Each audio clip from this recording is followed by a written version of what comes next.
अस्सलामुअलैकुम, मैं हूं आपकी होस्ट शाइस्ता रज़ा और आप देख रहे हैं प्रोग्राम बनाम सरकार। मर के भी चैन ना पाएं तो किधर जाएंगे हम। कराची के आवाम के लिए जीना तो मुश्किल था ही, लेकिन मरना भी आसान नहीं रहा है।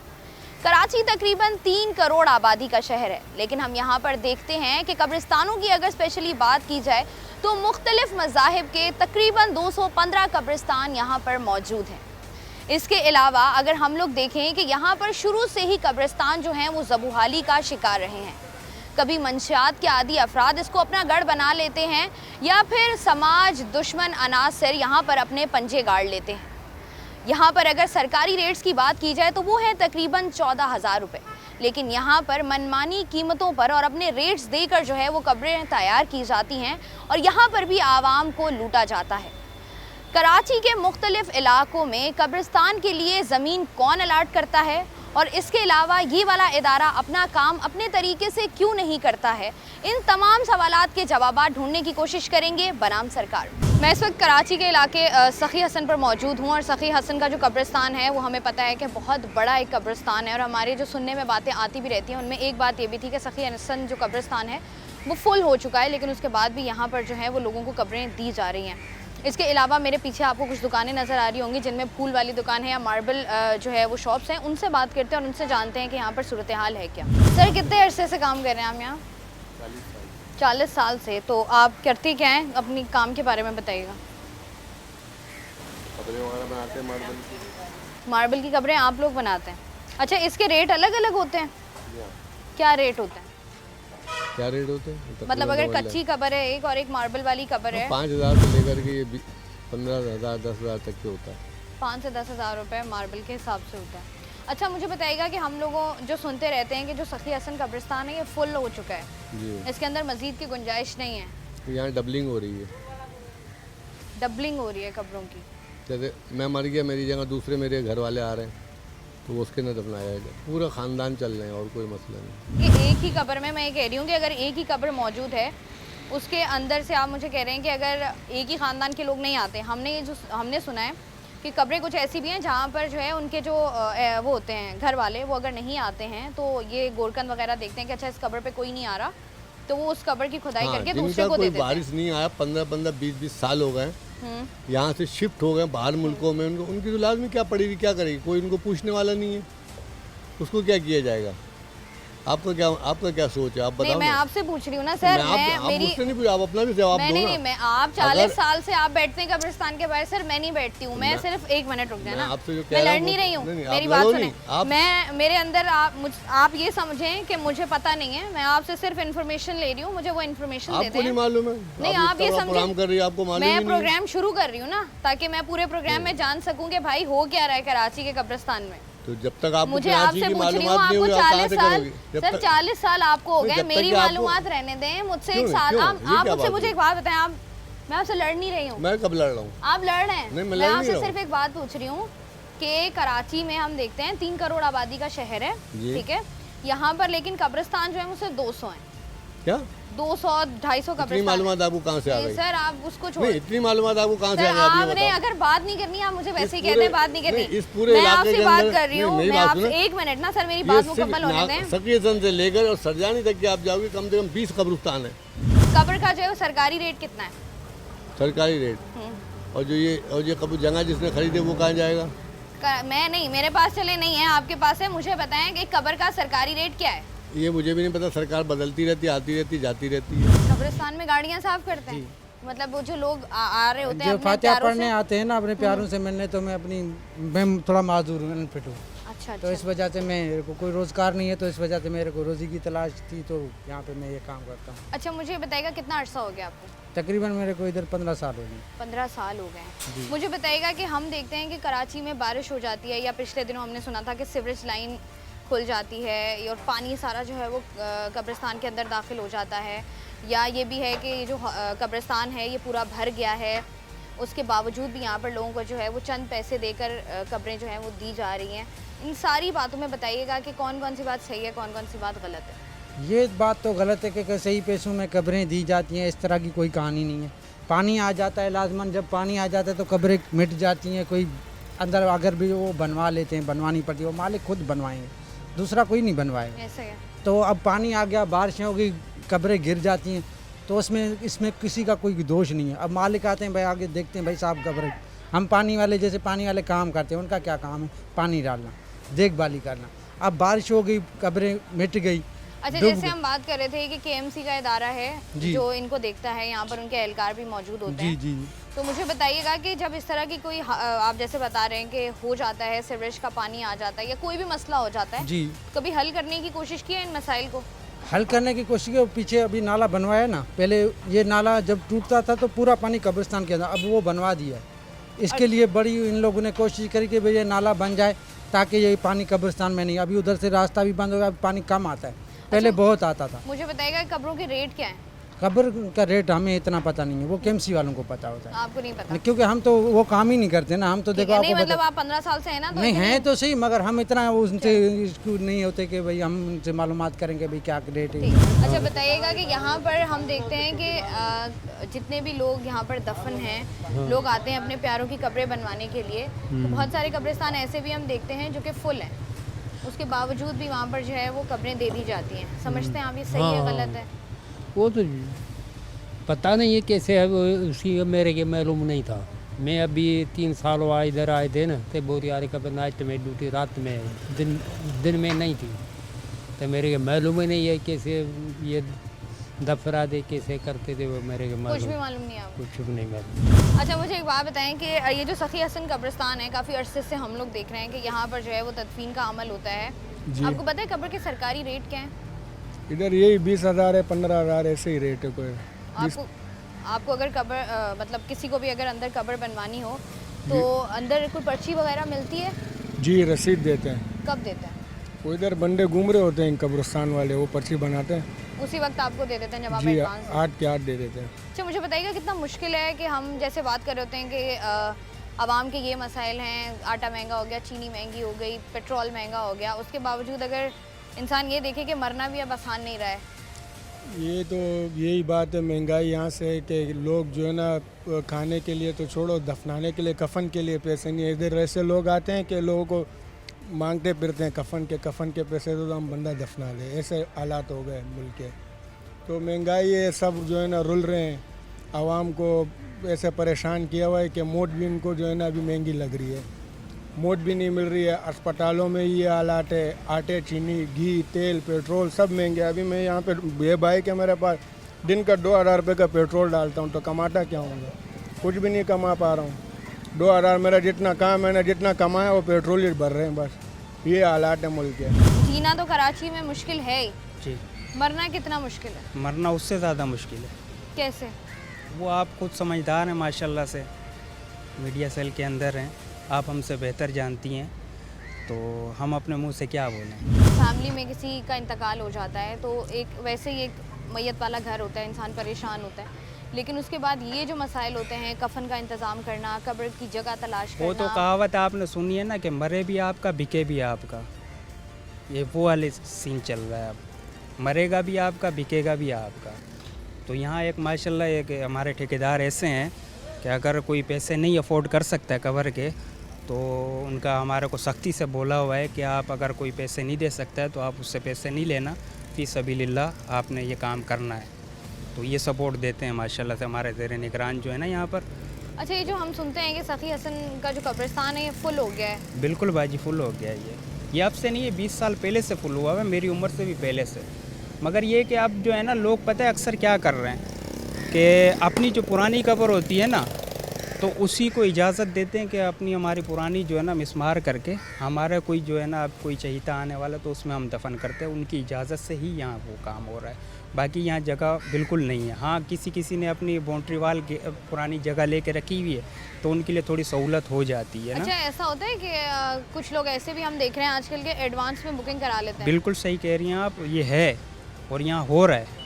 और हैं काफ़ी बात सी जगह इधर हैं ऐसी कि जो बुक हुई हुई हैं तो उनके लिए जो है ना सहूलत हो जाती है, बस वो इसलिए करते हैं। अच्छा, मुझे एक बात बताएं कि ये आप लोग भाग क्यों जाते हैं मीडिया को देख के? हम तो नहीं भागते। अच्छा, ये जो यहाँ से अभी भाग के गए कौन है ये यहाँ के मुंशी हैं। अच्छा, मुझे बताइएगा केएमसी का कोई बंदा है यहाँ पर? केएमसी का बंदा यहाँ कोई भी नहीं है। ऑफिस वगैरह होता है ना जहाँ से पर्चियाँ वगैरह मिलती हैं? यहाँ ऑफिस नहीं है, चलता फिरता ऑफिस है इधर। कहाँ हैं लोग, कहाँ हैं उनके? मेन चौक पे कौन सा? अगर किसी ने यहाँ पर आगे वाले गेट पे। मुझे एक बात बताएं, अगर किसी ने यहाँ पर कब्र खुदबानी है, ठीक है, अपने प्यारे की, तो कहाँ जाएगा वो? अगर यहाँ पर आता है, कौन बुकिंग करता है कब्र? पहले अपनी कब्र दिखाएगा, वो अपनी डेथ सर्टिफिकेट लेके आएगा, वो पर्ची अपनी दिखाएगा, जब जाकर उसकी कब्र खुदेगी, वरना नहीं खुदेगी। अच्छा, मतलब डेथ सर्टिफिकेट तो पहले आप पर्ची देंगे तो उसके बाद नहीं जाते अस्पताल में आप वो पर्ची लेकर के एमसी की जब आपको देते हैं? नहीं, जैसे कि अभी उन्होंने दफनाया, अब जैसे कि ये कब्र है, इसकी डेथ सर्टिफिकेट लेके आएंगे, सही है ना, वो अपना प्रूफ दिखाएंगे कि ये हम इसके वारिस हैं और ये हमारी कब्र है, इसको खोद के हमारा बंदा दफन करना है, तब जाकर होगा। क्या मतलब ये कि अगर पहले उसके अंदर कब्र बनी हुई है तो वो अपना डेथ सर्टिफिकेट आपको देंगे, उसके बाद आप दोबारा वही कब्र खोद के उसके अंदर दफना देंगे? हाँ, उसी को, बाकी नहीं करेंगे ऐसे। बाकी आप लोगों के पास ज़मीन नहीं है जहाँ नई कब्रें खोद सकें आप लोग? नहीं, ऐसी ज़मीन नहीं है, फुल है ये, बंद है ये। उसके बाद भी यहाँ पर हो तो रहा है काम? उनकी अपनी कब्रें खुद रही हैं, नई कब्रें नहीं खुद रही हैं? नई कब्रें नहीं खुदती है। पक्की बात है? हाँ, और नई कब्र ऐसे खुदती है जैसे कि ये बाउंड्री वाली किसी का पड़ा हुआ है ना, खाली जगह है उनकी अपनी पहले से, उनकी कब्र खुदती है। मतलब अगर कोई बंदा आता है और यहाँ आके नॉर्मली बुकिंग कराता है या नॉर्मली कब्र के पैसे वगैरह देता है तो आप कह रहे हैं कि नहीं होता यहाँ पे? नहीं, ऐसे कैसे होता है, जबकि अपनी कब्र होगी जब होगा, अगर कब्र अपनी नहीं है तो फिर नहीं होगा। ये तो 30 साल से बंद है। सही हो गया जी, 30 साल से बंद है ये। 30 सेकंड का जो है ना वो वक्त नहीं हुआ हमें यहाँ पर जो है वो हमने अपने बंदे को भेज कर जो है जब कब्र उसको कहा है कि भाई आप कब्र की बुकिंग के लिए अंदर जाओ और जाकर बात करो, और ये कह रहे हैं कि 30 साल से जो है वो ना सखी हसन का कब्रिस्तान जो है वो बंद किया गया है और यहाँ पर जो है ऑलरेडी कब्रें मौजूद हैं, उन्हीं के प्यारे अगर आते हैं तो वही कब्र खोद कर दोबारा उसके अंदर उनको दफना दिया जाता है। अच्छा, मुझे सिर्फ एक बात का और जवाब दे दें कि अगर यहाँ पर वैसे ही जो कब्रिस्तान के मामलात होते हैं KMC का कोई नुमाइंदा होता है, कोई बंदा होता है? वो मेन चौक पे होता है। मेन चौक कहाँ है? मुझे आगे वाले गेट पे, बड़ा गेट है, मेन गेट है। इससे आगे वाले गेट पे, वहाँ पर है। और ऑफिस प्रॉपर बना हुआ है, कुछ लिखा विखा हुआ है वहाँ पर? नहीं, सिर्फ छोटा सा कमरा बना हुआ है बस। अरे आप बताइएगा कब से काम करें हम यहाँ? यहाँ हो गए 5-6 साल हो गए। क्या करते हैं? पानी डालते हैं। मुझे बताइएगा कि जैसे हम इनसे बात कर रहे थे, इन्होंने हमें ये कहा है कि यहाँ पर 30 साल से कब्रिस्तान जो है वो बंद किया हुआ है, जो नई कब्रें लोग यहाँ पर खुदवाना चाहते हैं उनको नहीं। कब्र में करते ना, आके देख लो ना, ये दफन हुई है। ये पढ़ें, ये सैयद आमिर हुसैन, सैयद अफजाल हुसैन, शमीम बानो, ऐसे होता है। ये एक ही कब्र है और यहाँ पर वहाँ भी दिखा दें। अम्मी, अब्बू और भाई तीनों को दफन किया गया है। इनकी इसकी इजाज़त जो है वो फैमिली का जो उसी फैमिली का जो बंदा होता है वो इजाज़त देता है? देते हैं, हमारे जो यहाँ के ना आगे उनको देते हैं तो फिर करते हैं ना ये। अगर किसी ने कोई नई कब्र यहाँ पर खुदवानी हो तो? नहीं मिलती। अच्छा, हम ये जो सुनते हैं कि भाई कब्रें जो हैं यहाँ पर उसमें जो सरकारी रेट जो उसके फिक्स किए गए हैं उस रेट्स पर जो है ना वो कब्रें नहीं मिलती हैं, उससे ज़्यादा रेट लिए जाते हैं। नहीं, ऐसा कुछ भी नहीं है। जो हमारे यहाँ के मालिक हैं वो कम ही देते हैं पैसे। कितने पैसे सरकारी रेट कितने हैं? पता नहीं, उनको पता होगा कितने लेते हैं सरकारी। यहाँ पर जो है वो लोग मौजूद हैं कब्रिस्तान के बाहर। हम देखते हैं कि मार्बल शॉप्स होती हैं या जो है फूल बेचे जा रहे होते हैं, और उनसे भी बात करने के बाद, क्योंकि उनका तजुर्बा जो है वो बहुत पुराना होता है और वो काफ़ी अरसे से यही काम कर रहे होते हैं, तो उनके पास एक अच्छी खासी इन्फॉर्मेशन होती है जो वो लोगों को दे सकते हैं। जो है वो अपनी टीम का एक मेंबर जो है वो अंदर भेजा है ताकि देख सकें कि बेसिकली एक्चुअल सिचुएशन अंदर है क्या, और उसके बाद कोशिश करेंगे कि थोड़ा सा अंदर जाके मज़ीद मालूमात इकट्ठी करें।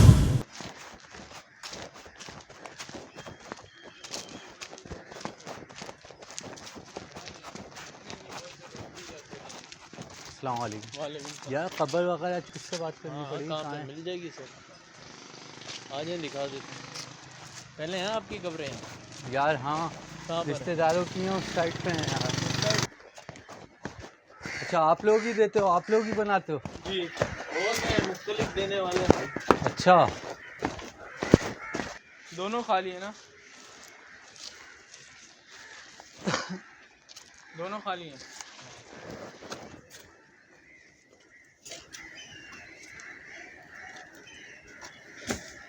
पीछे भी है?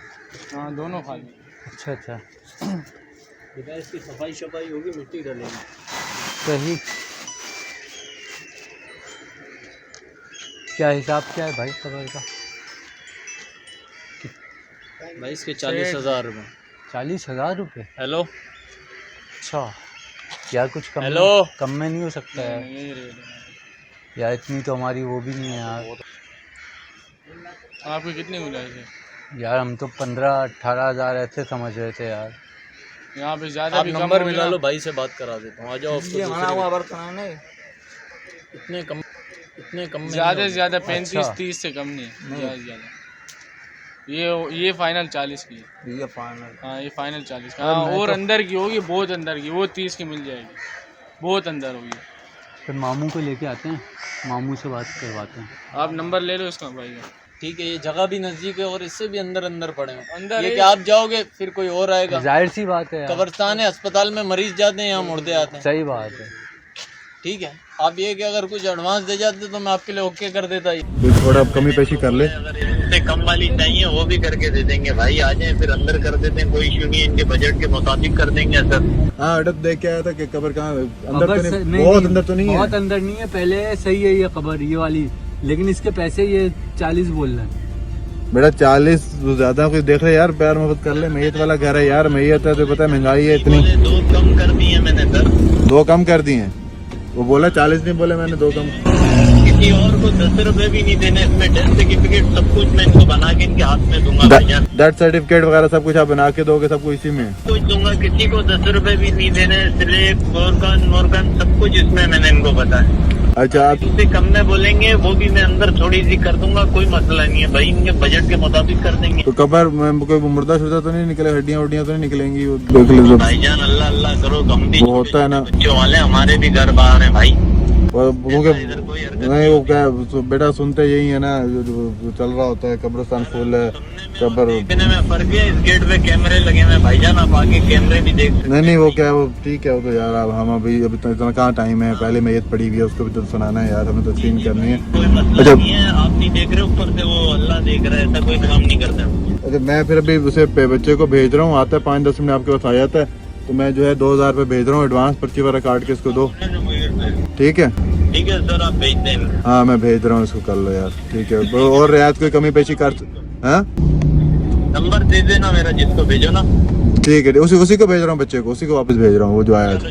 ठीक है तो 2000 रुपये दे रहा हूँ उसे, पर्ची काट दो उसे, तो बकाया उस पर लिख देना मेरा भाई। तो बाकी ये बताएं कि रात में लाइट लूट का इंतजाम तो होगा ना? भाईजान इधर पर्ची मर्ची नहीं होती है, मेरा नंबर है, व्हाट्सएप पे भी हैगा, और हमारी जबानी पर्ची है। रजिस्टर जब दफन होता है उसी टाइम भरा जाता है, टाइम वगैरह लिखा जाता है। अच्छा हाँ इधर भेजने में इनको कैमरे वगैरह चेक करा दूंगा, अपना कार्ड भी चेक करा दूंगा, गवर्नमेंट की तरफ से सर। ठीक है, अब केएमसी की तरफ से होगा ना, तो मसला तो नहीं, डेथ सर्टिफिकेट मसला बनता है फिर बाद में। भाईजान कोई मसला नहीं होगा, इंशाल्लाह हम बैठे हुए आपके साथ, भाई हैं आप हमारे, कोई मसला नहीं है। ये मैयत का किसी के जनाजे का जिम्मेदारी वाला काम होता है भाई। ठीक है, क्या नाम है भाई? ठीक है सर, भेज दे। मैं क्या बेटा नाम क्या है? मेरा नाम भाई कयूम है। कयूम को बेटा चलाइए कयूम के पास, तो 2000 रुपये उसको दे दे भाई को। मामू जा रहा हूँ।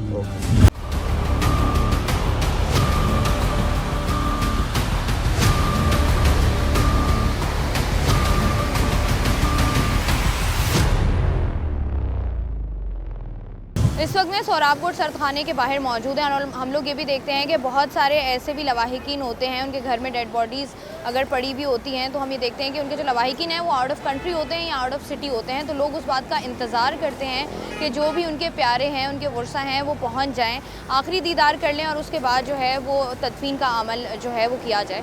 और उसके लिए जो है फिर वो जो डेड बॉडी होती है उसको वो सर्द खाने में रखवाते हैं। सर्द खाने का प्रोसेस क्या होता है, यहाँ पर क्या प्राइसेस होते हैं, क्या चार्जेस होते हैं, अगर कोई एम्बुलेंस आपके पास जा रही है तो वो कितना चार्ज करती है, अगर आप यहाँ पर जो है वो डेड बॉडी रखवा रहे हैं कितने दिन तक रख सकते हैं, क्या पूरा प्रोसेस होगा, ये सब कुछ जानने के लिए जहांजेब साहब जो यहाँ पर वर्कर हैं वो अंदर मौजूद हैं, उनसे जाके बात करते हैं और उनसे तफसीलात लेते हैं। अच्छा जहांजेब साहब, मुझे ये बताइएगा कि सर्द खाने में जो एक पूरा एक प्रोसेस होता है वो प्रोसेस होता क्या है? प्रोसेस तो देखिए ये है कि हमारे पास तो बॉडियाँ 2 तरह की आती हैं। एक लावारिस होती है जो हमारे पास ज़्यादातर थाने वगैरह के रेफरेंस से आती हैं, थाने के लेटर के साथ आती हैं।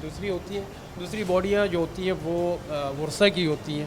अब वर्सा के लिए हमारी जो रिक्वायरमेंट होती है वो डेथ सर्टिफिकेट की, हॉस्पिटल की, किसी भी हॉस्पिटल की डेथ सर्टिफिकेट की रिक्वायरमेंट होती है, प्लस और दूसरा NIC की फ़ोटोकॉपी, इनकी हमें ज़रूरत पड़ती है। बाकी लावारिस में हमें सिर्फ थाने की जो लेटर होते हैं उसकी रिक्वायरमेंट होती है हमें। अच्छा, इसके अलावा हम लोग ये देखते हैं कि जैसे हम लोग बात कर रहे थे कि अगर कब्रों की बात की जाए तो कब्रें इतनी महंगी हो गई हैं उसके बाद अगर हम देखते हैं कि लोग जो हैं कुछ लवाहिकीन बाहर रहते हैं, मुल्क से बाहर रहते हैं, उनका इंतज़ार किया जाता है, दूसरे शहरों में रहते हैं, तो जब डेड बॉडीज़ को यूँ रखा जाता है सर्द खानों में, तो इनके चार्जेस वगैरह, रेट्स वगैरह क्या होते हैं? जी जी बिल्कुल सही। अमूमन इस तरह से हम अक्सर ये हुआ है कि जैसे बाहर से कोई बॉडी आती है, उनके लवाहिकीन दूर दराज एरिए से आते हैं, लाहौर मेरे कराची से बाहर, इंटीरियर सिंध ले लें, पंजाब ले लें, KPK ले लें, तो वो फिर हमारे पास बॉडी रखवाते हैं। हमारे पास ये कि 1000 में हम 3 डेज़ तक यानी 3 दिन तक हमारी लिमिट होती है कि 1000 हमारे चार्जेस होते हैं, उस पे हम 3 दिन तक रखते हैं। लेकिन अमूमन होता ये है कि 3 दिन तक बॉडी रहती नहीं है, ले जाते हैं, बुरसा ले जाते हैं। लेकिन हमारी ज़्यादा से ज़्यादा जो टाइम है वो 3 लावारिस डेड बॉडी के लिए भी, और लावारिस डेड बॉडी को हम 3 दिन के बाद तदफीन के लिए भेज देते हैं। 3 दिन के बाद तदफीन के लिए भेज देते हैं। बुरसा उनकी भी हमारे लिए, हमारे पास जो है ना 3 दिन की। अच्छा, मुझे ये बताइएगा कि जैसे आप अगर कोई लाश वगैरह आती है, आप रखते हैं उसको, 3 दिन आपने अंदर रखा, 1000 रुपये उसके होते हैं, रखने के चार्जेस होते हैं। उसके अलावा अगर गुस्ल कफन के 1000 रुपये होते हैं। कफन भी आप लोग खुद प्रोवाइड करते हैं? हम प्रोवाइड करते हैं, बिल्कुल। गुस्ल और कफन के 1000 रुपये होते हैं, 1000 रुपया रखने का होता है। इसके अलावा हम जैसे देखते हैं कि कभी कभी ऐसा होता है कि जस्दे खाकी को जो है वो मूव करना पड़ता है एक शहर से दूसरे शहर। जी बिल्कुल। तो उसके लिए भी तैयारी की जाती है, जो एक बॉक्स होता है आपका, वो उसका बताइएगा। हाँ, बॉक्स से हैं बिल्कुल। कॉफन बॉक्स का हमारा जो है वो 5000 रुपये उसके चार्जेस होते हैं, और उसमें ये है कि खुद हम पैक करके देते हैं, सब कुछ हम देते हैं, तो हम पैक करके देते हैं। टोटल चार्जेस उसके 5000 हैं। अच्छा, अगर बॉडी को हमने एक शहर से दूसरे शहर मूव करना हो तो जो उसका एक वो पूरा कॉफिन होता है जी, वो जो है वो 5000 होता है जी। इसके अलावा मतलब जो एम्बुलेंस वगैरह हो गई या एम्बुलेंस के चार्जेस देखिए हमारे मुख्तलिफ शहरों के मुख्तलिफ हैं, मुख्तलिफ चार्जेस होते हैं। जैसे कि आप ये कह लें कि डीजल गाड़ियाँ होती हैं हमारी, वो 60 रुपये पर किलोमीटर के हिसाब से जाती हैं, और इसी तरह से आप उसको कह लें पेट्रोल की गाड़ियाँ, वो भी तकरीबन 70 है। तो इस तरह से हमारे चार्जेस मुख्तलिफ शहरों के मुख्तलिफ होते हैं। लेकिन उसमें फिर हम ये देखते हैं कि अगर बिलफर्ज कोई ऐसे हैं कि जो अफोर्ड नहीं कर पा रहे हैं, तो उसमें फिर हमसे मैक्सिमम जितनी हमसे गुंजाइश होती है वो उसमें हम कम कर देते हैं। अच्छा, हम ये भी देखते हैं कि कराची में सर्द खाने बहुत सारे मौजूद हैं, लेकिन कभी कभी ऐसा होता है कि रसाई इतनी आसान नहीं है मीडिया के लिए, तो हम ये देखते हैं कि वहाँ पर जो है ना कैपेसिटी कम लोगों की होती है, ज़्यादा लोग रखे जा रहे होते हैं, उसकी वजह से होता है कि जो भी मतलब डेड बॉडीज़ पड़ी होती हैं उनके ख़राब होने का खदशा ज़्यादा होता है, कोई एक्सीडेंट्स हुए होते हैं, तो उनकी उस तरीके से केयर नहीं की जाती है। लोगों की बात सामने आती है। इस पर क्या कहेंगे कि इस तरह के वाक़यात हो तो रहे हैं कराची में, लेकिन बिल्कुल हो रहे हैं। हाँ, इस पर कहेंगे क्या? देखिए अल्हम्दुलिल्लाह हमारे यहाँ तो आज तक भी इस तरह का सिलसिला नहीं हुआ है। हाँ, कोरोना का कह सकती हैं आप, और वो हीट स्ट्रोक वाला जो एक दौर चला था, तो उसमें आप कह सकते हैं कि वो स्पेस आप देख लें कि पूरे कराची की किसी भी सरखाने में नहीं, इवन कि यहाँ तक ये कंडीशन थी कि गाड़ियों में हमारे पास डेड बॉडियाँ पड़ी हुई थी, ऐसी गाड़ियों में हमने रखी हुई थी। तो अब तो अल्हम्दुलिल्लाह ऐसे हमारे पास कोई इस तरह का इशू नहीं है कि हमारे पास स्पेस का इशू हो, नहीं, हमारे पास इस तरह का कोई इशू नहीं है बिल्कुल भी। और लावारिस जो डेड बॉडियाँ हमारे पास होती हैं, नामालूम डेड बॉडियाँ होती हैं, उनके लिए हमने अपनी अलग जगह रखी हुई है, वर्षा वालों के लिए अलग जगह रखी हुई है। अब देखिए, जैसे आप बात करें ना कि यहाँ पर तो कैपेसिटी है, लेकिन वो सर्द खाने जहाँ पर कैपेसिटीज़ होती नहीं है वहाँ पर भी लाशें पड़ी हुई होती हैं, तो वो तो गलत है ना। फिर देखिए वो तो फिर बात वही आ जाती है कि वो तो फिर अगर वो कर रहे हैं तो वो बिल्कुल गलत कर रहे हैं, वो तो नहीं होना चाहिए ना इस तरह से। ये तो वर्षा को लवाहिकीन को भी सोचना चाहिए कि हम अगर ये कर रहे हैं तो हम पहले ये तो देखें कि आया कैपेसिटी है वहाँ पे, और फिर अगर हम बॉडी रखवा रहे हैं तो बॉडी तो देखिए हमारे पास अगर यहाँ पे एक मैयत आती है तो वो हमारे पास अमानतन आती है, वो अमानत होती है, उसमें हम किसी किस्म की कोई कोताही बिल्कुल भी नहीं कर सकते हैं। अब अगर वो रख रहे हैं और वो इस तरह से कर रहे हैं तो डेफिनेटली गलत कर रहे हैं, बिल्कुल नहीं होना चाहिए। लेकिन हम ये देखते हैं कि होना तो नहीं चाहिए, हो भी रहा होता है। हाँ। इस पर कोई ऐसे एक्शन भी नहीं लिया जा रहा होता। क्या कहेंगे कि क्या प्रोटोकॉल्स होने चाहिए, किस तरीके से जो है इस सिचुएशन को बेहतर किया जा सकता है? इस सिचुएशन को बेहतर तो इसी तरीके से किया जाता है कि देखें जितनी कैपेसिटी हो उसके हिसाब से फिर प्रॉपर कूलिंग होनी चाहिए, प्रॉपर कूलिंग के साथ साथ गुस्ल कफन का एक प्रॉपर निज़ाम होना चाहिए बिल्कुल। और इतनी बॉडियाँ वो यानी लें कि जितनी की वो उनके पास कैपेसिटी हो, गुंजाइश हो, उसके हिसाब से वो बॉडियाँ लें और उन बॉडियों को वहाँ पे बाइज़्ज़त तरीके से रख के और लवाहिकीन को दें वो। अच्छा, मुझे सिर्फ एक सवाल का जवाब और दे दीजिएगा कि कूलिंग का जो प्रोसेस होता है, मतलब एक टेम्परेचर आपको चाहिए होता है, स्पेसिफिक टेम्परेचर चाहिए होता है? स्पेसिफिक टेम्परेचर को तो मैं नहीं कह सकता, मकसद ये है कि हम ये अब अगर बाहर की गर्मी के हिसाब से देखते हैं तो उस हिसाब से ही हम टेम्परेचर रखते हैं, बाकी नॉर्मल टेम्परेचर होता है 0 डिग्री पे, 0 डिग्री पे रखते हैं, 0 डिग्री पे रखते हैं। माइनस 0 डिग्री पे। और अगर लाइट वगैरह चली जाए तो? नहीं, लाइट अगर चली भी जाए तो हमारे पास तो स्टैंड बाई जनरेटर का निज़ाम है। हमारे पास आज तक कभी इस तरह का अल्हम्दुलिल्लाह कोई इशू नहीं हुआ है। हमारे पास जनरेटर है, विदिन 1 मिनट सारी चीज़ें कनेक्ट हो जाती हैं। तो इन केस आज तक कभी ऐसा हुआ नहीं है, लेकिन अगर हो भी तो हमारे पास मुतबादिल हमने रखा हुआ है, सिस्टम रखा हुआ है। ठीक है जी, बहुत शुक्रिया। फारूक साहब हमारे साथ मौजूद हैं।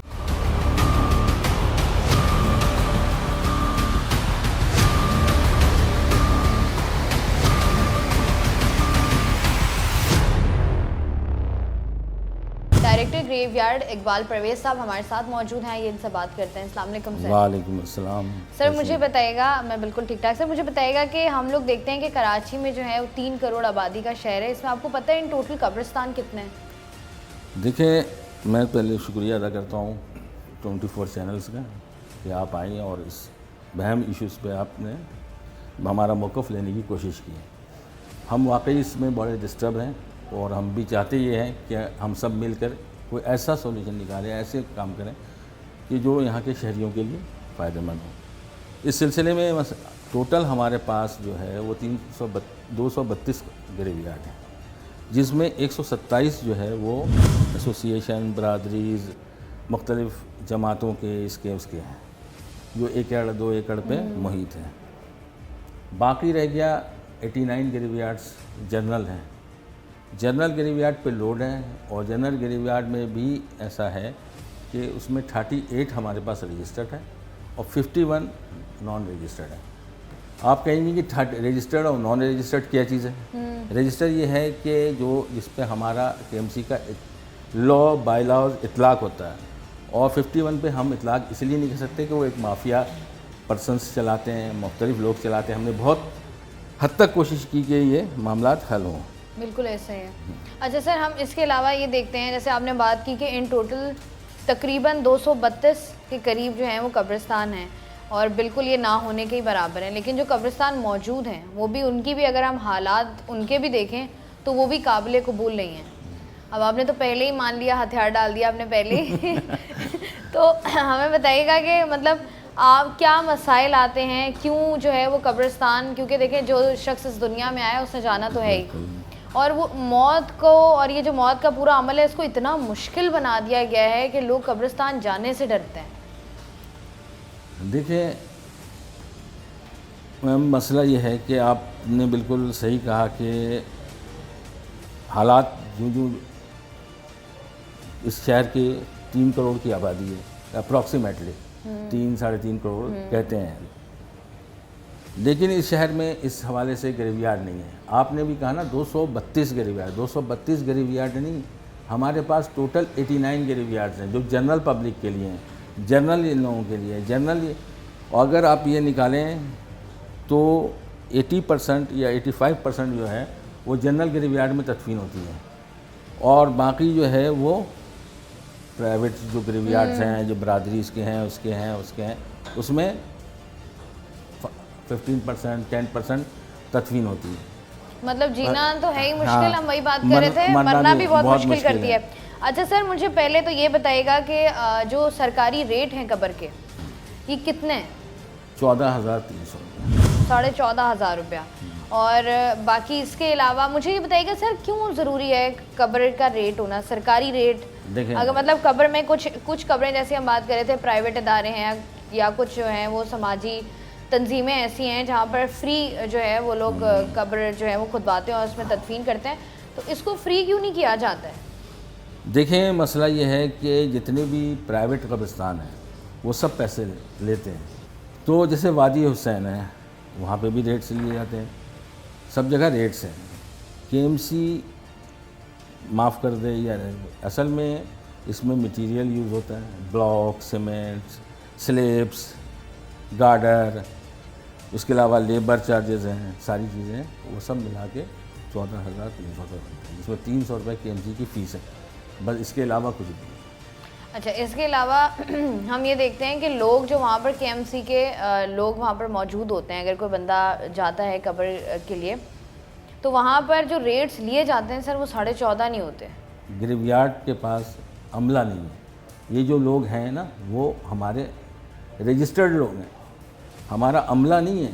अमला जो है वो अगर होता तो ये शायद नहीं हो। हमें अमला जो है हज़ारों की तादाद में चाहिए, हज़ारों की तादाद में। लेकिन ये है कि हमारे टोटल 20-25 लोग काम करते हैं पूरे ग्रेवयार्ड्स के इसमें। अच्छा सर, हम ये देख रहे हैं जैसे आपने भी बात की कि एक तो अमला कम है, इतनी 3.5 करोड़ की अप्रॉक्स आबादी का शहर है। कोई एक सरकारी इदारा मैंने ऐसा नहीं देखा जहाँ पर मैन पावर जो है ना वो पूरी हो। और ऐसा नहीं है कि मैन पावर, सरकारी इदारों में मैन पावर पूरी नहीं है, सड़कों पर निकल जाएं तो लोग बेरोजगार हैं। तो मुझे समझ नहीं आता सर, ये जो आपकी बेतरतीबी है ये क्यों है इतनी? देखें, ग्रेवयार्ड असल में पहले ग्रेवयार्ड सेक्शन काम नहीं करता था। अभी तक ग्रेवयार्ड कोई डिपार्टमेंट नहीं है, जबकि सेक्शन है म्यूनिसिपल सर्विसेज का। हम लोग म्यूनिसिपल सर्विसेज के अफसरान हैं। म्यूनिसिपल सर्विसेज का एक सेक्शन है। ग्रेवयार्ड जब तक डिपार्टमेंट नहीं बनेगा ना तब तक ग्रेवयार्ड्स की बहुत सारी चीज़ें आएंगी नहीं, जिसमें फंड्स हैं, जिसमें मामलात हैं, मतलब एम्प्लॉइज़ के हवाले से, इसके हवाले से। अभी तो ये भानुमती का कुंभा है, 2 अफराद उधर से 2 अफराद उधर से लेकर इस सिस्टम को हम रन कर रहे हैं। नहीं तो आपको लगता नहीं है सर ये क्रेडिबिलिटी की बात है कि एक तो इदारे जैसे आपने बताया 20-25 लोग ही हैं जो काम कर रहे हैं, मतलब आपके पास अगर 38 कब्रिस्तान हैं तो उसमें 20-25 लोग सिर्फ काम कर रहे हैं। और उसके बाद आपकी तो ये क्रेडिबिलिटी क्वेश्चन करता है ना कि अगर कोई भी बंदा खड़ा होकर बोलेगा उसके पास सरकारी कार्ड है कि भाई मैं KMC का बंदा हूँ या मैं सरकार का बंदा हूँ तो मुझे आप इतने पैसे दे दें, मैं आपकी कब्र खोद दूंगा। उसके बाद मुझे एक और बात भी जाननी है कि आप लोग कोई पर्चियाँ वगैरह देते हैं? ऑब्वियसली बात है, एक पर्ची होती है जो आप जाके हॉस्पिटल में देते हैं तो आपका डेथ सर्टिफिकेट बनता है, तो वो उसका क्या प्रोसेस है? एक्सेस जो लेबर्स हैं या एक्सेस लोग हैं जो एम्प्लॉइज़ हैं वो हमें दे सकते हैं, वो उस वक्त जब हमारी रेजोल्यूशंस पे काम हो जाएगा। ठीक है, नंबर 1। नंबर दूसरी बात ये, जब ये हो जाएगा तो बहुत सारी चीज़ें रिड्यूस भी हो सकती हैं। और अच्छी बात आपने कही कि ये होना चाहिए। और लोग सफ़र करते हैं, हमें भी अफसोस है, हम खुद उसमें शामिल हैं, विक्टिम में हम भी सफ़र करते हैं। ऐसा नहीं है कि आप ये समझ लें कि हम सफ़र नहीं करते, हमारे रिलेटिव भी करते हैं, हमारे लोग भी सफ़र करते हैं। लेकिन हर आदमी ये चाहता है, असल में ग्रेवयार्ड का एक पूरा एक मैकेनिज़्म है। मैं आज आपको बताऊँ, इसमें बहुत सारी इन्वॉल्वमेंट्स हैं। जब तक वो इन्वॉल्वमेंट्स, वो मामलात, वो चीज़ें ख़त्म नहीं होंगी ना तब तक बहुत सारी चीज़ें ख़त्म नहीं हो सकती। कब्रिस्तानों में किसकी इन्वॉल्वमेंट होगी? इन्वॉल्वमेंट अभी मैंने आपको कहा कि बहुत सारे कब्रिस्तान जो 51 हैं वो है ही नहीं आप लोगों के पास, हमारे पास नहीं है, वो मुख्तलिफ माफियाज़ के पास हैं। तो माफियाज़ के तो आपको पता है, अब मैं डिफ़ाइन करने बैठा हूँ तो कल मैं सस्पेंड हो जाएंगे आप? नहीं, मतलब हमारे अपने अफसरान की बात नहीं कर रहा हूँ, नहीं, बल्कि मुख्तलिफ लोग हैं। वो लोग हमें भी बहुत टॉर्चर करते हैं, ऐसा नहीं है। आप यकीन है, बाज़ औक़ात हमारा दिल चाहता है कि सब चीज़ छोड़ें और चले जाएं, लेकिन हम ये सोचते हैं कि अगर हम नहीं कर पाए तो कोई नहीं कर पाएगा। मैं आज आपको बताऊं, मैंने तो सब हर फोरम पे कहा है। मैंने जस्टिस साहब से भी कहा, जब मज़हर साहब बैठते थे यहाँ पे और हमने इस पर एक पिटीशन दाखिल की और जस्टिस मज़हर साहब से मैंने कहा, अगर मेरे सस्पेंड करने से या मुझे निकालने से अगर इस पूरा सिस्टम सही आता है तो आप पहली फुर्सत में मुझे टर्मिनेट कर दें। नहीं, उन्होंने बड़ी अच्छी जजमेंट दी। उन्होंने कहा कि जितनी स्कीमें जो बन रही हैं, जैसे स्कीम 33, स्कीम 34 जो मुख्तलिफ बनी और अभी आइंदा बन रही हैं, जैसे बहरिया बना, नया नाज़माबाद बना, दीगर और बन भी हैं JFS के हवाले से बहुत, तो उनको अपना कब्रिस्तान बनाना ज़रूरी है, क्योंकि सारा लोड जो है ना वो KMC पे आ रहा है। तो ये पास हो गया लॉ? हाँ। अच्छा सर, हम ये भी देखते हैं कि कुछ इलाके ऐसे हैं जहाँ पर जो कब्रिस्तान की ज़मीनें हैं उन ज़मीनों पर जो है वो बड़े बड़े टावर्स बन गए हैं, उन ज़मीनों पर जो है वो लोगों ने रहना स्टार्ट कर दिया है, बिल्डिंग्स बन गई हैं, उस पर क्या कहेंगे आप? आपने अभी कहा कि आपने बहुत सारे कब्रिस्तान हैं जहाँ आपने देखे टावर्स बन गए। टावर्स किस चीज़ के टावर्स बन गए? मतलब हाउसिंग स्कीम्स के टावर बन गए, बहुत सारी मतलब कब्रिस्तान की ज़मीनें हैं वहाँ, उनके पास NOCs भी मौजूद हैं और वहाँ पर टावर खड़े हैं, लोग भी रह रहे हैं। हमारे पास कोई भी कब्रिस्तान जो भी है, जितने एग्जिस्टिंग है, क्योंकि कब्रिस्तान की ज़मीन हमारी लैंड डिपार्टमेंट देखती है, KMC लैंड, जिसके डायरेक्टर है। हम देखते हैं सिंपली सिर्फ रजिस्ट्रेशन और तदफीन, इसके अलावा हमारा कोई मैटर नहीं। लेकिन अगर कोई ऐसी चीज़ है तो आप मुझे भी निशानदेही कहिए कि फलां जगह टावर आपको बने। नहीं पता? नहीं, ऐसा मुझे आपको अल्लाह नहीं, टावर हमारे इसमें नहीं बने। नहीं, मैं पूछ रही हूँ कि ऐसे आपको नहीं पता कि कराची में कब्रिस्तानों की ज़मीन पर टावर बने हुए हैं? नहीं, मैंने नहीं पता? हाँ, नहीं पता। अब मुझे बताइए। अब हाँ बताइए। एक बता, अल खलीज टावर से, अल खलीज लकी वन वाला, यासीनाबाद वाला अल देखें, खलीज टावर अब से, आप वो सुनें, बिल्कुल अब आधी आप में सुनें। कब्रिस्तान है, आधी पर जो अरे है वो। सुन तो लें, सुन। हमारे पास जितनी वो है उसमें अल खलीज हमारे उसमें नहीं है। इस पे हमने बहुत केस किए। हमने इस पे सन 1918 से हमने इस पे केस भी किया, मामलात भी किए, हमने वहाँ पे चीज़ें की, हमने डिप्टी कमिश्नर्स को भी इन्वॉल्व किया, एसी को भी इन्वॉल्व किया, क्योंकि ये ज़मीन अभी तक BOR के पास है। असल में पहले कैटेगरीज आप देखिए कि इसमें KMC के हैंडओवर कितनी ज़मीन है। KMC के हैंडओवर नहीं है ज़मीनें। अभी मोहम्मद शाह का केस अभी मैं आपको पहले बता रहा हूँ, उसके लिए हमने DG KDA को लेटर लिखा कि भाई हमें दो नक्शा, दो चीज़ें दो, हम इस पे काम करें।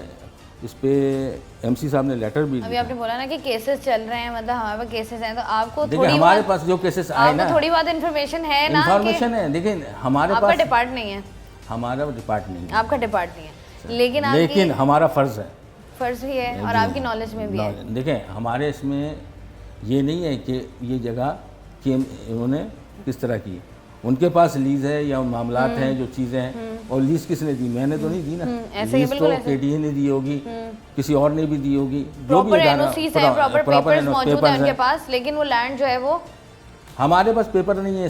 अलमिया यही है, आप लोगों का नक्शा ही नहीं है कराची जी, बहुत सारी। अच्छा मुझे बताइएगा, ये जैसे आप बात कर रहे थे, अब जैसे मेवा शाह कब्रिस्तान हो गया, सखी हसन का कब्रिस्तान हो गया, ये इस तरह ये जो बड़े कब्रिस्तान हैं जो क़याम पाकिस्तान से भी पहले के, ये आप लोगों के अंडर है? देखें मेवा शाह जो है, हमारा जब से बहुत सारी सूरत हाल जब ख़राब हुई, तो मेवा शाह के हवाले से भी हमारे पास कोई ये नहीं है। मेवा शाह हमारे पास रजिस्टर्ड नहीं है, पापोश हमारे पास रजिस्टर्ड नहीं है, ये भी मैं आपको बताता जा रहा हूँ, ये सब रजिस्टर्ड नहीं है। तो इनको कौन देखता है सर? ये तो बहुत बड़े कब्रिस्तान है। सखी हसन भी, सखी हसन रजिस्टर्ड है हमारे पास, उसके अच्छा सखी हसन की अगर बात करें तो सखी हसन पे हम देखते हैं कि बिल्कुल फुल हो गया है वो, वहाँ पर तो कैपेसिटी नहीं है। जब मुस्तफ़ा कमाल साहब मेयर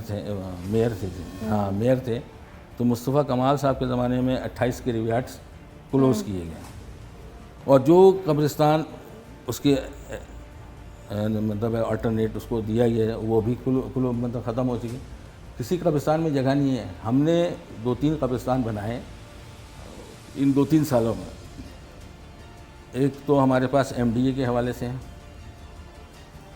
एक कब्रिस्तान हमारे पास सुरजानी सेक्टर 16A में मॉडल ग्रेवयार्ड्स के हवाले से, वो मुफ्त तत्वीन है, लेकिन कोई आदमी आता नहीं है, आज तक तो आया नहीं। आप कह रही थी ना कि आपने कोई ऐसा नहीं, हमने JDC के साथ मिलके, एक ज़फ़रबाज साहब के साथ मिलके एक कोलैबोरेशन में काम किया है और अच्छा कब्रिस्तान बनाया और उसको हमने नेट वाइज किया है, लेकिन कोई एक आदमी तदफीन के लिए नहीं आता। मैं तो लोगों से रिक्वेस्ट करता हूँ कि मैं वहाँ तदफीन करा लो, लोग कह रहे हैं नहीं यार हमें तो यहाँ पे कर दो। सखी हसन पे, और सखी हसन फुल हुआ है? फुल हुआ हुआ है हमें। अच्छा मुझे एक बात बताएं, जैसे सखी हसन हम देखते हैं बिल्कुल फुल हुआ हुआ है, वहाँ पर जो है अगर कोई बंदा आम चला जाता है तदफीन के लिए तो उसको क्या कहते हैं, मना कर देते हैं, क्या करते हैं? देखें ज़्यादातर लोग अब जो है ना अपनी ही गिरे उसमें तदफीन कराते हैं। ये लीगली तौर पे हमारी तरफ से इजाज़त नहीं है, लेकिन उनकी अपने बाप की कब्र है तो मैं तो जवाब देनी हूँ ना। वो कहता है मेरे बाप की कब्र है, मेरी माँ को तदफीन कर दो, तो हमें तो करना, हमें तो वो करते हैं। नहीं वहाँ ये वाला तो हमने भी देखा है कि एक ही कब्र में वो जो आपकी फैमिली ट्री एक होता है कि अम्मी भी यहीं है तो अब्बू को भी यहीं दफना दो, ऐसे हो रहा है, लेकिन इसके अलावा नई कब्र की तो गुंजाइश ही नहीं है, बिल्कुल नहीं है। मैं आज आपको बताऊं कि हम सबसे ज़्यादा लैंड पे काम कर रहे हैं गुज़िश्ता 3 से 4 सालों में, जितना लैंड पे हमने काम किया है। और अभी भी आज भी मैंने भी आपसे कहा कि MC साहब के साथ मीटिंग थी और MC साहब ने जितने भी हमने लैंड के हवाले से senior member board of revenue को लेटर लिखे वो सब मौजूद है। अच्छा मुझे ये बता दें कि सखी हसन वाली जो हम बात कर रहे थे, अगर वहाँ पर कोई आम बंदा चला जाता है, मैं चली जाती हूँ, मैं जाके बोलती हूँ कि मेरे रिलेटिव्स में किसी का इंतकाल हो गया है और मेरा कोई रिलेटिव सखी हसन पर तदफीन नहीं हुई उनकी, तो वो मुझे क्या मिल जाएगी जगह? देखिए मसला ये है मैं ये नहीं कर रहा हूँ कि वहाँ पर तो ज़्यादातर पानी वाले, जैसे मेरी वालदा, मेरे वालिद, मेरे दादा, मेरी दादी तदफीन है आज से नहीं, तकरीबन 1952 से 53 से, तो पानी वाले वो करते हैं और वो उसी ग्रेव्स के कहते हैं कि आप अपनी ग्रेव में करा लें तदफीन, तो वही होती है। उसके अलावा नई कब्र नहीं बन रही है, मैं कह रही हूँ, क्योंकि जगह नहीं है ना। हम जब देखते हैं तो हमारी मालूमात के हिसाब से तो 30 साल से बंद है सखी हसन। मुझे सिर्फ ये बता दें, वहाँ पर नया कब्र, नई कब्र अगर कोई खोता है तो उसको जगह मिलेगी कि नहीं मिलेगी सखी हसन? नहीं, अगर जगह होगी तो मिलेगी। सखी हसन में जगह है ही नहीं सर। सुन तो लें, मेरी बात सुने।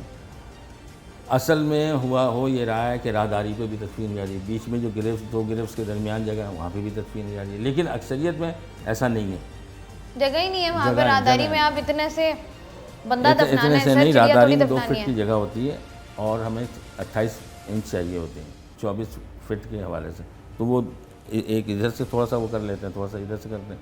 पर्चियों वाली बात पे मुझे ज़रा प्रिसाइज सा जवाब दे दें कि देखिए पर्ची, हाँ आपने पर्ची की बात की, तो पर्ची जो है KMC की पर्ची पे डेथ सर्टिफिकेट जो बनता है वो UC बनाती है, यूनियन काउंसिल बनाती है ऐसे, और हमारी पर्ची और चालान के साथ वो जमा होते 300 रुपये का चालान और वो, लेकिन यूनियन काउंसिल्स में भी जो है पर्ची पे जब बनती हैं तो यहाँ के मतलब है कि जो रिलेटिव्स हैं उनके जो तदफीन हुई हैं उनके वालिद हो, उनके बेटा हो, उनका भाई हो, जो भी है, तो वो यूनियन काउंसिल से बनाता है, हमारे से उसका तो कोई ताल्लुक नहीं है। नहीं, आपने कब्र खोदी, जितना मुझे पता है मेरी इन्फॉर्मेशन के हिसाब से, अगर आप किसी की तदफीन करते हैं, आपने कब्र खोदी, आप उसको सरकारी रेट देते हैं, जो सरकारी रेट है वो आपने दिया, तो आप उसको एडवांस पेमेंट करते हैं कि भाई ये इतनी एडवांस पेमेंट है, आप कब्र खोद दें, तो जब बंदे की तदफीन हो जाएगी तो बाकी पेमेंट हम आपको कर देंगे। तो जब आपको एडवांस में पेमेंट की जाती है तो KMC की जाने से एक पर्ची दी जाती है ना, जो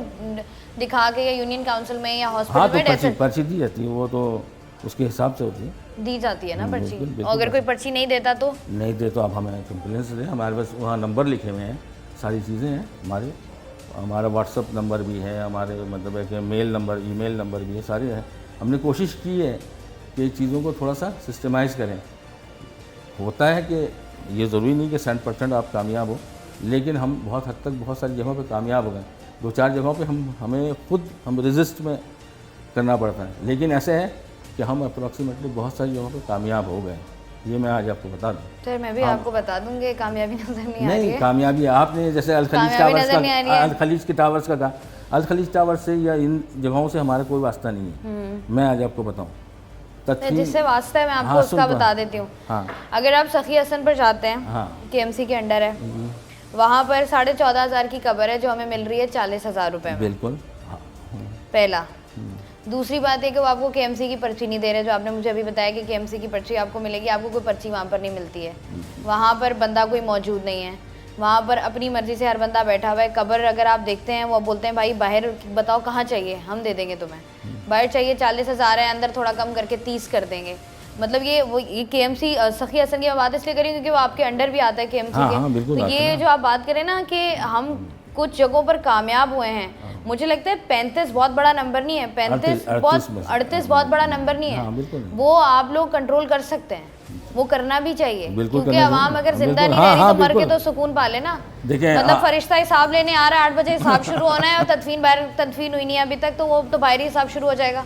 ऐसा भी है कि लोग पैसे देने के काबिल नहीं होते, हम उनसे फ्री भी करवाते हैं। हम अपने घर से तो नहीं करा सकते ना, फ्री भी तदफीन कराते हैं। लॉट इसमें रोज़ाना 10 से 15-20 तदफीनें कराची में हम फ्री भी कराते हैं, क्योंकि लोगों के पास पैसे नहीं है, लोग बहुत परेशान हैं। ऐसे ही आप जो करेंगे 30,000, 35,000, 40,000 जो भी है, हमें पर्सन टू पर्सन कोई लिख कर देगा ना, तो हम भी तो कहें, वो वहाँ कहते हैं, वो मुकर जाते हैं। लोग कहते हैं हमने तो नहीं लिख के दिया आपको लिख के दिया, क्योंकि लोग भी डरते हैं ना। लोगों के जहन में, मैं भी जब कब्रिस्तान में था, मैं भी सोचता था हमारे मुर्दे कोई ना निकाल दे, चीज़ें ना कोई ख़त्म कर दे, हम भी यही सोचते थे, लेकिन ऐसा नहीं है। चलिए हमारे पास भी ऐसा है, मैं आप अभी ऑन रिकॉर्ड बात कह रहे हैं तो मैं आपको दे दूंगी डिटेल्स, आप देख लीजिएगा। फिर बिल्कुल, होगा तो हम उस पर हफ्ते बाद फॉलो अप कर लेंगे, देख लेंगे कि कहाँ तक मामला पहुँचे। ये ना हो कि 40 की मिल रही है, अगले हफ्ते 80 की मिल जाए। देखिए मेरी बात, आपका कट साइड पर हो जाए। लेकिन हम ऐसे पैसों पे लानत भेजते, बेशक भेजनी भी चाहिए। अगर हमने आपके साथ किया, ये लोगों के साथ किया है, तो हमारे बच्चों के साथ उतरेगा। बिल्कुल, हमारी बच्चियाँ हैं घर में भाई, हमारी भी ऐसे है। 3-3 4-4 बेटियाँ हैं, उन बेटियों के साथ उतरी हैं। बिल्कुल मैं आज आपको बताऊँ, हम इस सोच के तहत काम करते हैं और हम इस सोच के तहत हमने कब्रिस्तान को बहुत हद तक चीज़ों को किया है। हमने 4 कब्रिस्तान बनाए, कराची के टॉप पे कब्रिस्तान, लेकिन कोई तदफीन के लिए नहीं आता। आप भी इसी में कैमरे से कहिए कि लोग रिक्वेस्ट है, अब हर आदमी आता है ना, कहता है भाई मुझे तो सफ़ी हसन में चाहिए, मुझे यासीनाबाद में चाहिए, मुझे सोसाइटी में चाहिए, मुझे एयरपोर्ट पे चाहिए। कोई आदमी इससे नीचे नहीं आता। वो असल में उन्होंने क्लेबर बना दिया। कब्रिस्तानों में भी कैलिबर आ गया। हाँ हाँ बिल्कुल। डिफेंस में तदफीन करने के लिए वो हमारे पास 50 लोग आते हैं। मैंने कहा डिफेंस हमारे पास है ही नहीं, हम कैसे करेंगे। ठीक है जी, बहुत शुक्रिया। इकबाल परवेज़ साहब जो हैं वो हमारे साथ मौजूद थे, जो हमें एक्सप्लेन कर रहे थे कि इनके मुताबिक जो कराची में इन टोटल कब्रिस्तान है वो 232 या 38 हैं। 232 कब्रिस्तान हैं इन टोटल, और केएमसी के अंडर जो है वो 38 कब्रिस्तान आते हैं। और इनके हिसाब से चीज़ें जो है ना वो इम्प्रूवमेंट की तरफ जा रही हैं। मैन पावर की इनके पास कमी और बहुत सारे और मसाइल भी हैं। तो शुक्रिया अदा करते हैं इकबाल परवेज़ साहब आपका कि आपने हमें टाइम दिया, चीज़ें एक्सप्लेन की। Thank you. कराची में हम लोग ये देखते हैं कि रोज़ाना की बुनियाद पर हमारे पास वो फैक्ट्स एंड फिगर्स तो मौजूद होते हैं कि पैदाइश के हमें फैक्ट्स एंड फिगर्स पता चल जाएं, लेकिन रोज़ाना की बुनियाद पर कितनी अमवात होती हैं ये कभी भी कहीं भी रजिस्टर्ड नहीं होती हैं, क्योंकि मुख्तलिफ कब्रिस्तान कराची में ऐसे भी मौजूद हैं जो कि रजिस्टर्ड हैं, और उनमें से बहुत बड़ी तादाद कुछ ऐसे कब्रिस्तानों की भी है जो कि अनरजिस्टर्ड हैं। तो जब एक कब्रिस्तान रजिस्टर्ड ही नहीं है, आपके पास केएमसी की या किसी इदारे की पर्ची ही मौजूद नहीं है, तो आप किस तरीके से जो है वो एक फैक्ट्स एंड फिगर्स निकाल सकते हैं कि कराची में कितनी अमवात हुई हैं, कितनी डेड बॉडीज़ जो हैं वो शहर से बाहर गई हैं, या कितनी डेड बॉडीज़ जो हैं वो आपके मुल्क से बाहर गई हैं। आज का प्रोग्राम करने के बाद हमें इस बात का तो अंदाज़ा हुआ कि एक तो वो तकलीफ़, वो दर्द आपको होता है जब आपका कोई भी प्यारा आपसे बिछड़ जाता है। आपको उसके बाद एक बहुत ही लंबे प्रोसेस से तदफीन का एक अमल होता है जिससे गुजरना पड़ता है, जिसमें सबसे पहले सबसे बड़ा मसला ये है कब्र का ढूंढना। आपको कब्रें ढूंढनी पड़ती हैं, उसके बाद उसकी एक आपको इल्लीगल बहुत भारी फ़ीस देनी पड़ती है, और जब आप वो फ़ीस दे देते हैं तदफीन हो जाती है। उसके बाद फिर एक और लंबा प्रोसेस होता है कि आपने कफ़न का इंतज़ाम करना है, आपने खाने का इंतज़ाम करना है, आपने लोगों जो आपके रिलेटिव्स हैं, जो आपके इर्द गिर्द के लोग हैं, उनको भी खुश करना है। तो अगर आप ज़िंदगी गुजार ही रहे हैं, और वो भी स्पेशली कराची जैसे शहर में, तो उसके बाद हम ये भी देखते हैं कि अगर किसी का इंतकाल हो जाता है तो मरना भी अब इतना आसान नहीं है या इतना सस्ता नहीं है। उसके लिए भी आपको एक बहुत ही भारी कीमत जो है वो अदा करनी पड़ती है। हमारी आला हुकाम से यही गुजारिश है कि जो सरकारी रेट मुख्तस किए गए हैं उन्हीं रेट्स पर जो है वो कब्रें दी जाएँ। वो कब्रिस्तान जो कि फ़ुल हो चुके हैं, वहाँ से अब वहाँ पर तदफीन का अमल जो है वो काइंडली रोका जाए, ताकि लोग जो हैं वो इस अमल को, लोगों के लिए ये अमल जो है वो आसान बनाया जा सके। मैं हूँ आपकी होस्ट शाइस्ता रज़ा। प्रोग्राम बनाम सरकार से मुझे दीजिए इजाज़त। अपना ख्याल रखिएगा। अल्लाह हाफ़िज़।